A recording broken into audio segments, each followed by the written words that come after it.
কাউকে এমন ভাবে কষ্ট দিবেন না যে কষ্টের কথা ভেবে সে খাবারে বসে চোখের পানি ফেলে আপনার জন্য কান্না করে। এটা কিন্তু আল্লাহর কাছে কবুল হয়ে যাবে। খাবারে খেতে বসেও যারা ফুপিয়ে ফুপিয়ে আপনার কষ্টের কথাগুলো ভেবে কান্না করে, চোখের পানি দিয়ে তার খাবারটা ভিজে ফেলে, এদের দোয়া অবশ্যই কবুল হয়ে যায়, এর অভিশাপগুলো অবশ্যই কবুল হয়ে যায়। আপনি অনেক কষ্ট পাবেন। আপনি মনে করছেন যে একজন মানুষকে কষ্ট দেওয়ার পরে আমি সুখে আছি, অনেক সুখ পোষণ করছি, কিন্তু আদৌ কি তাই? কখনোই সম্ভব নয়।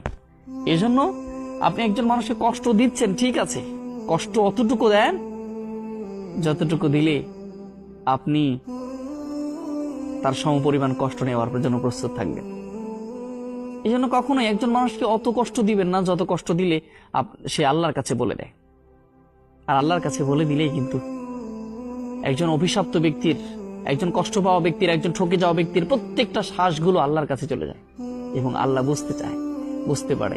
একজন কষ্ট পাওয়া ব্যক্তি যদি অধীর একটা শ্বাস নেয়, গভীর একটা শ্বাস নেয়, এটা কিন্তু আল্লাহর কাছে শ্বাসগুলো অভিশাপ হয়ে দাঁড়ায় এবং আল্লাহর কাছে বলে দেয়।